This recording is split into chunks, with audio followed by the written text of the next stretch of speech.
What a perfect time to be alive. I repeat, what a perfect time to be alive.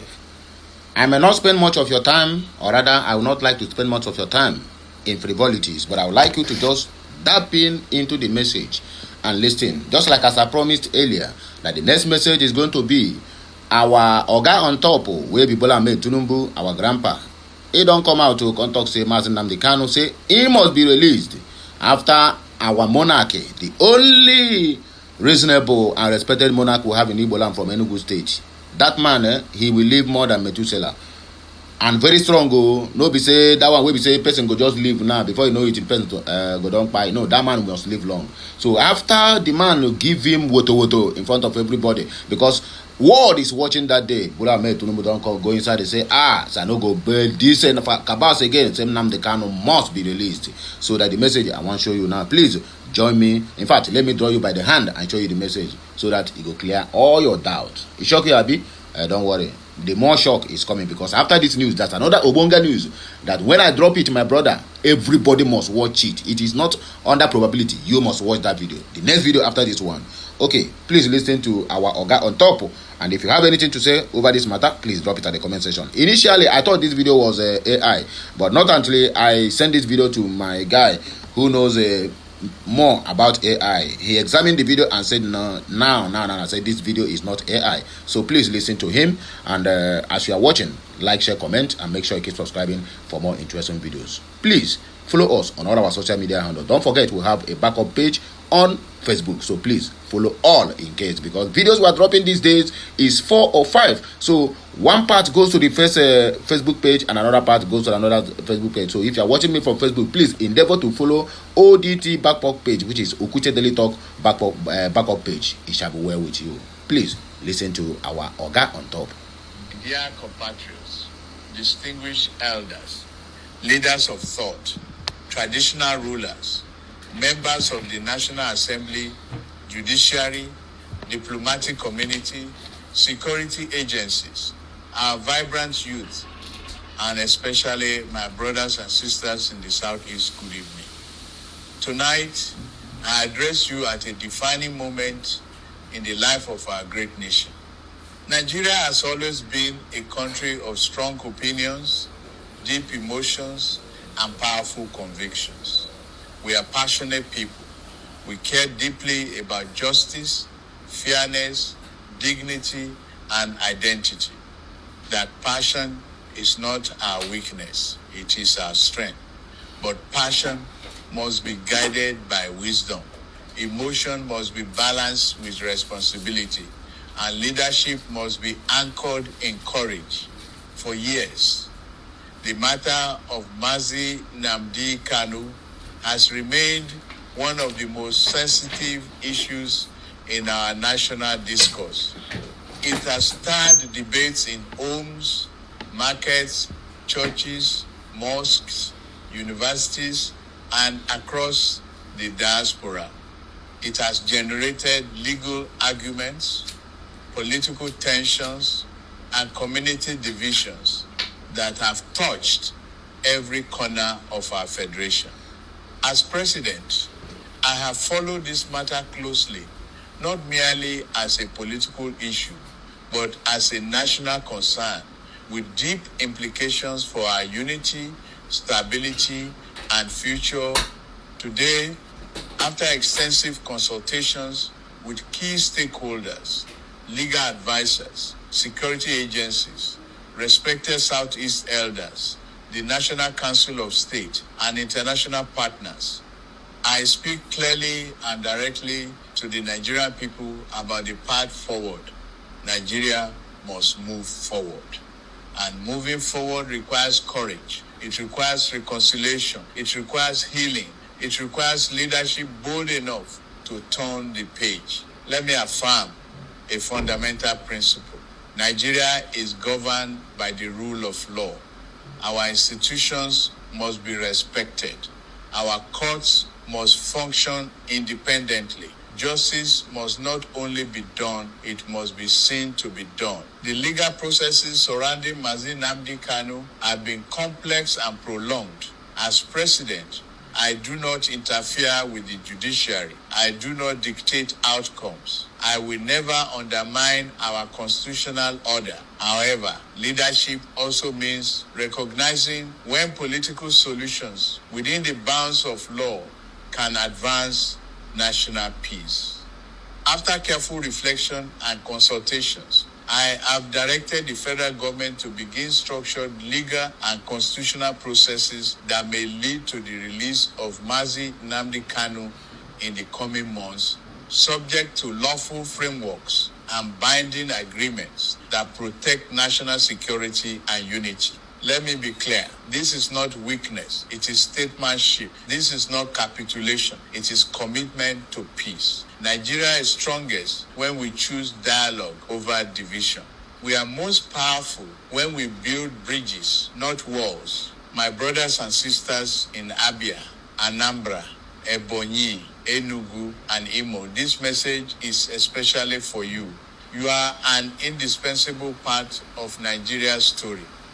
You are innovators, entrepreneurs, intellectuals, nation builders, from commerce to academia, medicine to technology, arts to industry. The Igbo spirit has enriched Nigeria beyond measure. Your concerns about equity, inclusion, infrastructure, and development are legitimate. Your desire for dignity and fairness is understandable. Your voice matters. But let me also speak frankly. The path of sit-at-home orders has cost the Southeast dearly. Markets have suffered. Small businesses have collapsed. Students have lost academic time. Hospitals have struggled. Daily wage earners have faced untold hardship. Whatever its original intention, the sit-at-home directive has inflicted economic wounds on the very people it claims to protect. It has discouraged investment, disrupted livelihoods, slowed regional growth. No region can prosper in isolation from productivity. No economy can grow under recurring shutdown. No child should be denied education because of political disagreement. Therefore, as we embark on this new chapter of dialogue and reconciliation, I respectfully and firmly urge the immediate cancellation of all sit-at-home orders across the Southeast. Let our markets reopen fully. Let our schools function without fear. Let transportation move freely. Let investors return with confidence. Let families live without uncertainty. If we are serious about development, we must create an environment where businesses thrive, not struggle, where education flourishes, not pauses, where hope expands, not contracts. To those who feel anger, frustration, or distrust, I hear you. But we cannot heal Nigeria by deepening our wounds. We cannot strengthen our federation by tearing at its seams. We cannot build prosperity on instability. Releasing Mazi within a lawful framework is not the end of a conversation. It is the beginning of a new one. It will require responsibility from all sides. It will require commitment to non-violence. It will require adherence to the Constitution. It will require assurances that rhetoric will not inflame tensions. Peace is not a one-sided decision. It is a shared responsibility. I call on community leaders, governors, lawmakers, religious authorities, youth groups, and civil society organizations to partner with the federal government in shaping a peaceful transition. Let us convene structured dialogues. Let us address grievances through constitutional reforms. Let us examine devolution, economic empowerment, security architecture, and political inclusion through mature and constructive engagement. Our administration remains committed to equitable development. Major infrastructure projects will continue and expand. Road rehabilitation, power sector reforms, digital economy investments, port revitalization, industrial corridors, These are not slogans, they are ongoing commitments. We will deepen engagement with Southeast governors. We will support youth entrepreneurship programs. We will strengthen security collaboration. Let no one mistake this moment for surrender. The unity of Nigeria is settled. Our sovereignty is non-negotiable. But unity does not mean uniformity, and sovereignty does not require silence. We can remain one nation while allowing diverse voices to express aspirations within constitutional boundaries. To Nigerian youth across the country, north, south, east, west, you deserve a future defined not by inherited conflict, but by opportunity. Do not allow yourselves to be instruments of division. Do not trade your future for short-term anger. Your energy is needed for innovation, technology, agriculture, manufacturing, creative industries, nation building, not for confrontation. We must redirect national energy from protest to productivity, from agitation to advancement, from suspicion to trust. History will judge this generation not by how loudly we argued, but by how wisely we resolved. In the coming weeks, the Attorney General will outline the legal modalities. These will adhere strictly to constitutional provisions. Transparency will guide the process. Accountability will shape implementation. There will be conditions rooted in law, designed to preserve peace and national cohesion, not punitive measures, but safeguards for stability. This initiative is anchored in the Constitution. We are not acting outside the law, we are acting within it. To Nigerians who may feel uncertain, national security remains uncompromised.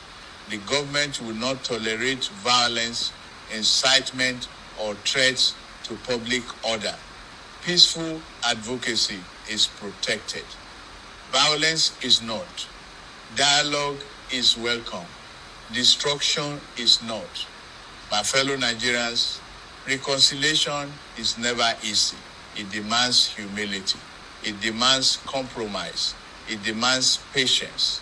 But it also yields peace.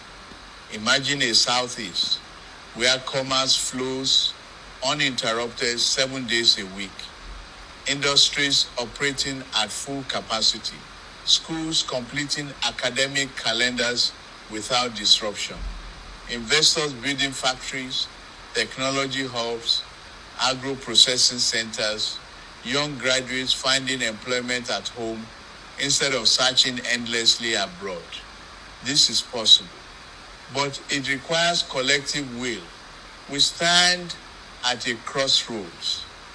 One path leads to prolonged suspicion, economic stagnation, recurring unrest. The other leads to dialogue, reform, stability, growth. Leadership has chosen dialogue. Now, citizens must choose peace. To Mazi Nnamdi Kanu's supporters, if release comes under these lawful processes, let it mark the end of confrontation and the beginning of cooperation. Channel your passion into enterprise. Channel your energy into development. Channel your influence into peaceful advocacy. This is the moment we choose renewal over resentment. This is the season we choose rebuilding over retaliation. This is the chapter where Nigeria demonstrates that even our most difficult conversations can end in constructive resolution. Let markets reopen. Let classrooms remain filled. Let prayers rise for unity. Let businesses expand. Let the drums of division fall silent. Nigeria belongs to all of us. And together we will build a nation where justice and unity are not opposing ideals but shared foundations. May God bless the Federal Okay, I cut it there. May God bless the people of Biafra, not the Federal Geological Republic of Nigeria. After all, there's nothing like Federal Government of Nigeria. What you have is Fulani Government of Nigeria. You see, I still maintain that Mazi Nnamdi Kanu will not assign this. Mazi Nnamdi Kanu will never be released. Yes, so he have chosen a date, but don't forget his final. What do I call it? His final words. Under no circumstances, if he is released, that he should talk about Biafra and everybody has to shake their sword, which can never be okay with Mazi Nnamdi Kanu, unless all the whole conditions he gave them is being met. The structure, referendum, then give all the whole Southeasterners what they deserve in that so-called Fulani structure. But there's nothing like Nigeria. Anyway, okay, now here we go take a break. I'm going to hear my voice again. When I come back, like, share, comment, and make sure you keep subscribing for more videos.